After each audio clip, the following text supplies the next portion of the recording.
The cancel culture, yes, it came for yet another conservative voice. Following on-air meltdowns from the likes of Chuck Todd and Rachel Maddow, NBC News has canceled former RNC chairwoman Ronna McDaniel as an on-air contributor.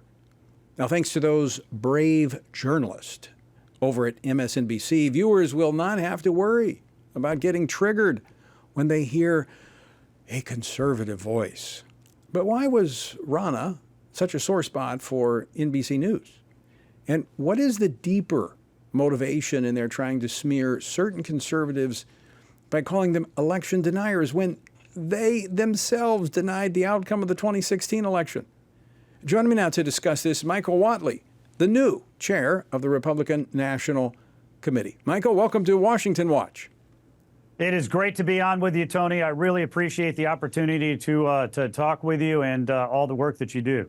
Well, and let me first of all congratulate you in your new position as RNC chair. I know you're going to do a great job, but you know you're going to take a lot of arrows. The target is on you now, just as it was on Ronna. This program actually started because of the cancel culture. We've been doing this now. We were kind of at the tip of the spear when the cancel culture came. But what does this tell us about legacy media when someone like Ronna, who is leading a national party, cannot even find a space when there's all kinds of Democrats over there? Yeah, it really is. It just speaks to the double standard that we're seeing out of the media these days. You know, you think about Jen Psaki, who went straight from the Biden White House to MSNBC.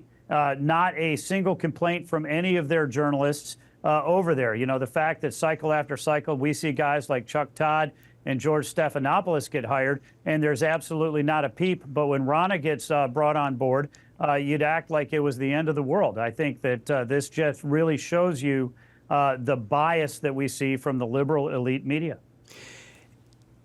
You know, they repeatedly said this was because she denied the election outcome of 2020. Is this to try to scare people like yourself, people of influencers, people in significant positions from questioning the outcome of future elections when this is something that they've done for years, multiple times?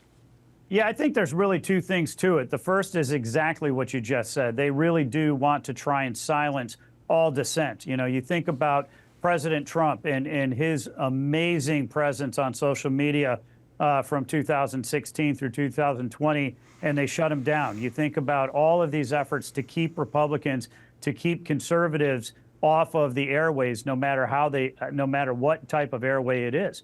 That's very, very, very real. And I think the other thing is that they really, truly want to make sure that their viewers are only getting one side of any given debate, which is really unfortunate. You know, when the American voters are informed voters, they make better decisions. And it really is hard for Republicans to constantly see the bias in the media and be able to say, okay, well, how are we going to react to it?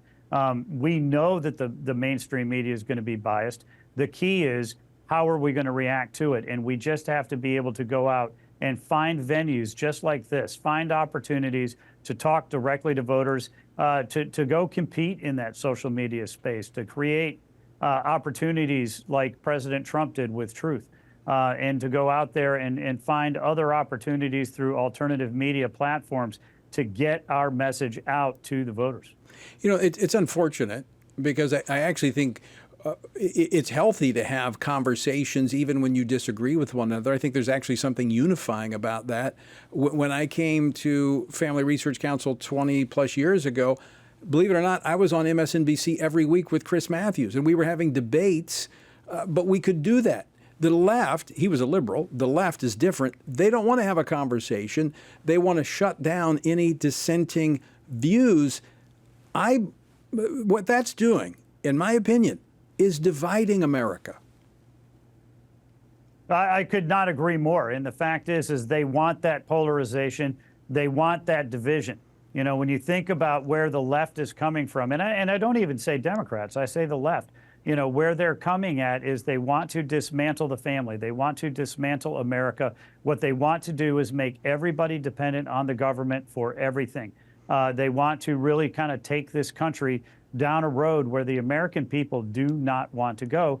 And a key component for them is to be able to stifle that debate and put their message out. I mean, George Orwell really, truly was onto something when he was writing about what America is these folks want to try and create. Right. About 20 seconds left. You've committed, you're going to give voters a clear contrast, pushing forward policies through the Republican Party platform that give voters in America a clear choice. Yeah, absolutely. You think about it, every American family is concerned about the same thing. They're concerned about jobs in the economy. They're concerned about education. They're concerned about safety and national security. Those are the issues that the American voters care about. Doesn't matter whether they're rural or urban or suburban. Doesn't matter whether they're in the north or they're in the south or they're in the west. It is all down to those family-based issues. And the Republicans listen to those voters. They understand the issues, and they're putting solutions on the table, which is why we feel we're in a great position to draw a contrast with Joe Biden and the Democrats and win big in November. Well, we look forward to talking with you more about that, Chairman Whatley, in the days and weeks ahead. Thanks so much for joining us today. Yes, sir. Take care.